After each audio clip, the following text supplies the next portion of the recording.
I keep my goals to myself, cause whenever I share it with folks, they get a look upon their face and their memory floats to a time where their goals and the stars ain't... What's good? We're going to get into AEW Dynamite from February the 4th, 2026. This was a very boring show for the most part. The only biggest takeaway from this show is that MJF got squashed by Brody King, which to me is dumb, but I get where they're going with it. But I don't understand why, like, somebody like Hangman couldn't lose to Brody, or even maybe somebody like a Swerve or whatever lose to Brody, I guess. I don't know. Since MJF wants Brody to, face and beat elite competition, but it is what it is, AEW logic, so whatever. There are way too many matches on this show, in my opinion. I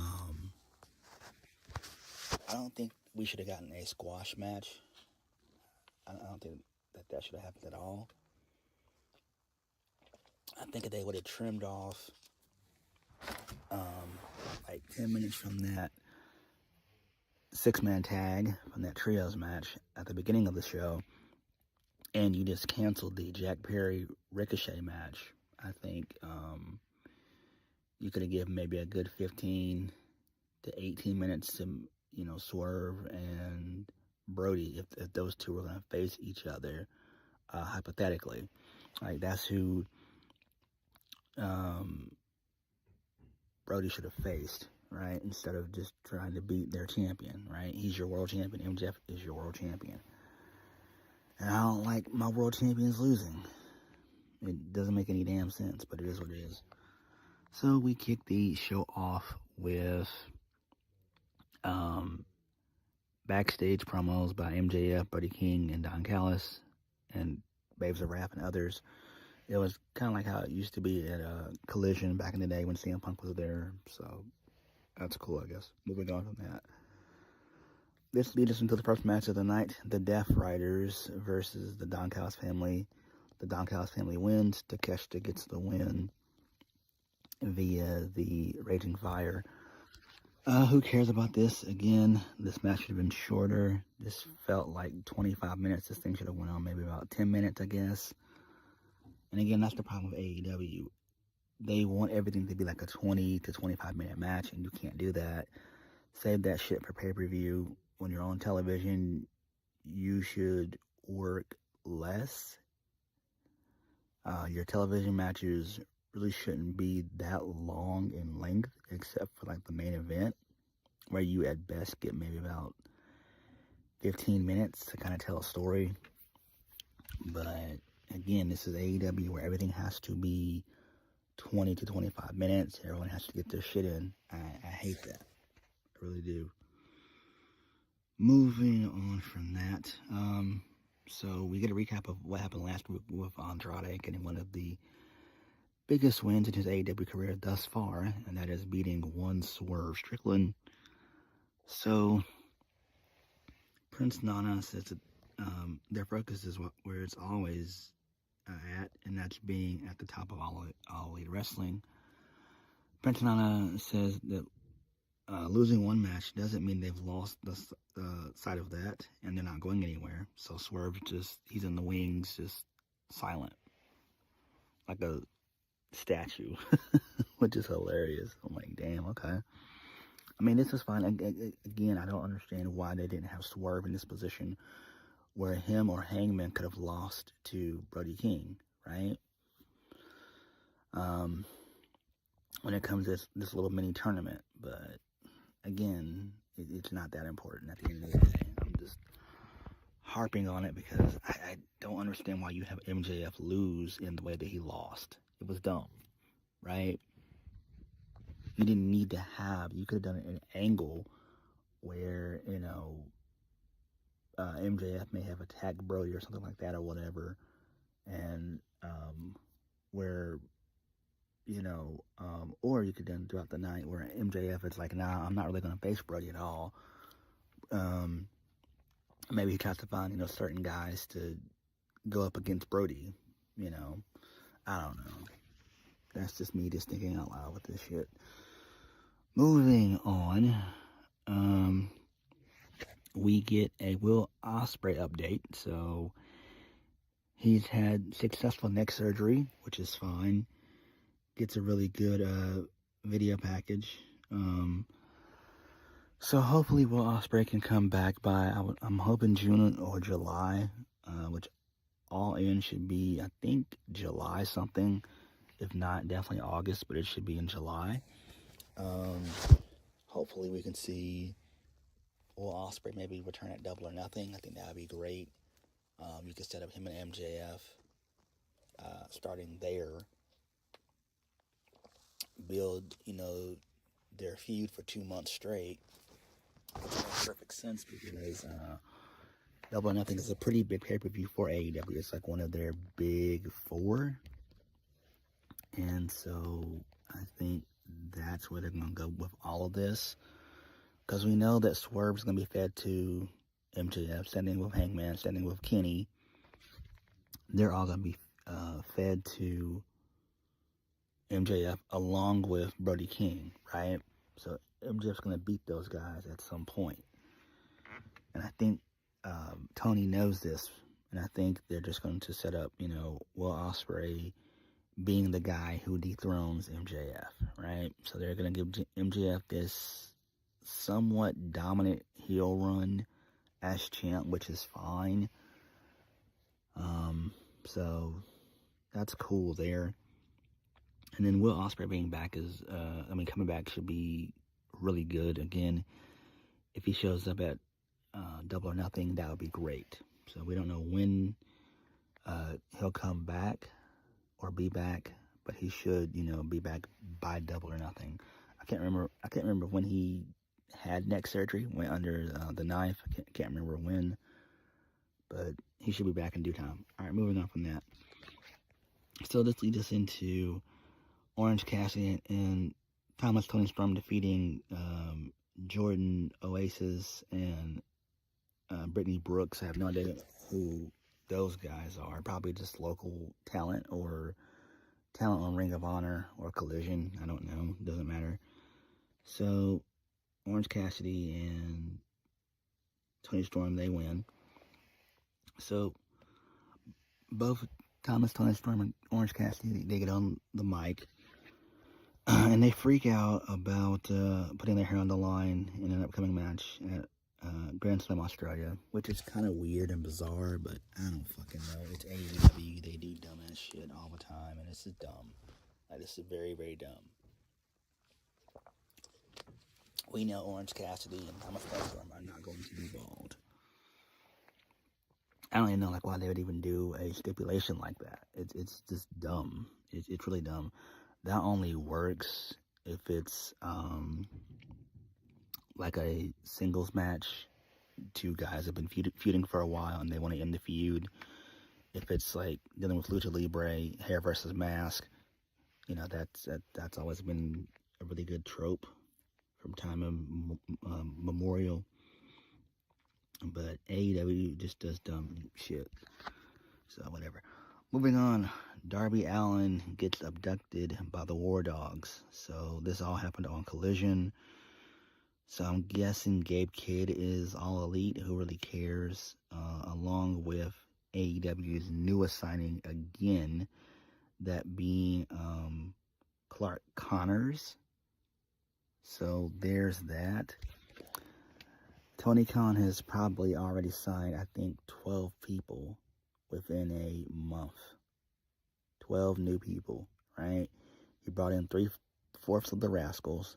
He brought in Jake Doyle, a.k.a. Jake something, who's injured, by the way. Hopefully he gets better. Hopefully we'll see him in due time.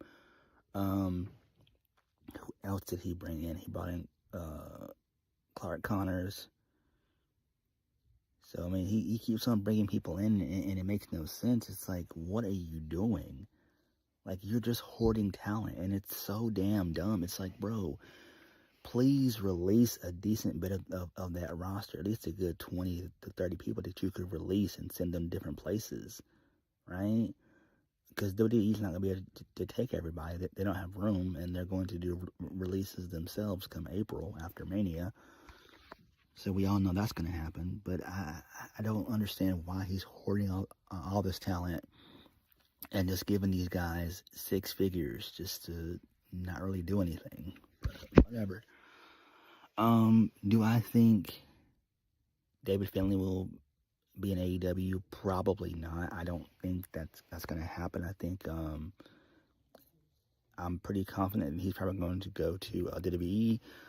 Main reasons because they're building a faction on NXT around second generation guys.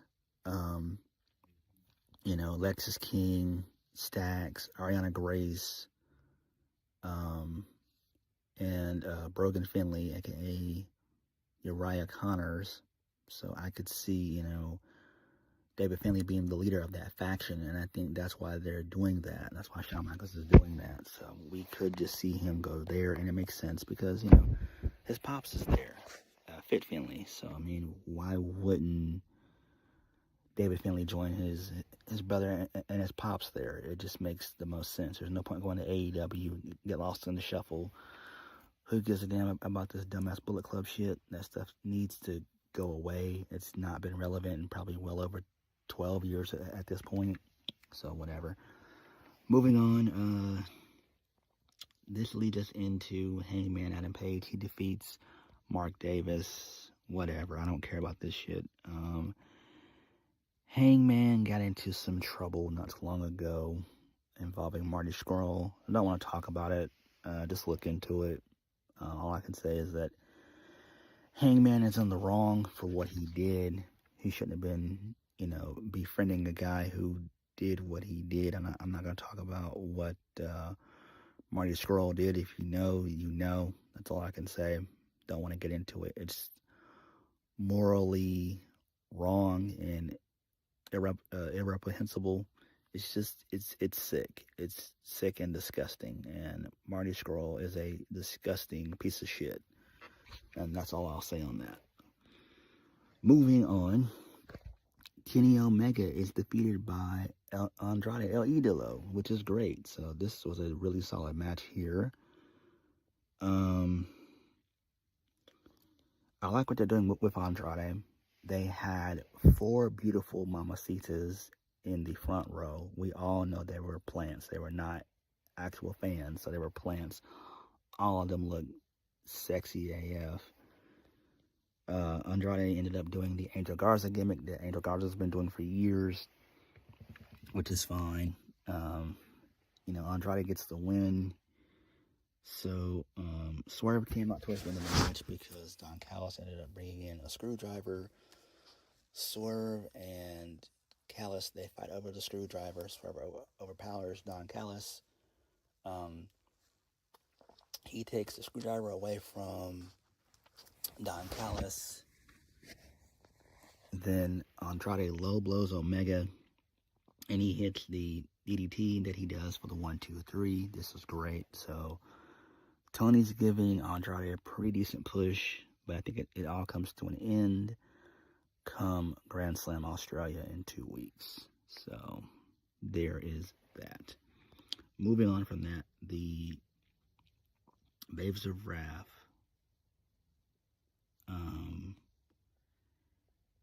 They lose to Mega Bad, which is Penelope Ford and Penelope Ford and Megan Bang. So, you know, there's that. It doesn't really matter. Who cares? It sets up their match for Grand Slam Australia. Before that, we get a video package of Brody King. So, yeah, whatever. Moving on from that, Tommaso Ciampa was on the show backstage. We see him winning the TNT Championship last week on Collision. So, he's holding the title backstage. He calls the TNT title Sylvie, which is hilarious. He says Sylvie doesn't plan on leaving him for a very, very long time. and vows to keep the Open Challenge alive on Saturday, and it's going to be a triple threat match. Tommaso Ciampa, Roderick Strong, and Claudio Castagnoli. I don't give a damn about this. They're going to make this their version of the United States Open Challenge on SmackDown. Yawn. Not cool. Moving on. For whatever reason, we get a video package of Kevin Knight. Don't know why we got that. Whatever. Moving on from that, Ricochet defeats Jack Perry to retain the AEW National Championship. Who cares about this shit? This shit should have been saved for Collision. We didn't need neither guy on Dynamite. And again, if they would have cut off at least 10 minutes of that trios match and canceled this match entirely, we could have got a way better main event. But whatever. Then let's lead us into the main event of the evening. So, Brody King comes out. MJF comes out. Hangman comes out. MJF is distracted by Hangman for whatever reason, because Hangman's shouting some shit to MJF. MJF gets choked out by Brody King. Brody King hits the Gonzo bomb, and 1, 2, 3. And it's going to be Brody King versus MJF at Grand Slam Australia, which is kind of dumb. You could have just, again, had Hangman face Brody King or Swerve face Brody King, whichever one you want to do, so that way Hangman can that way Brody King can beat Elite Talent.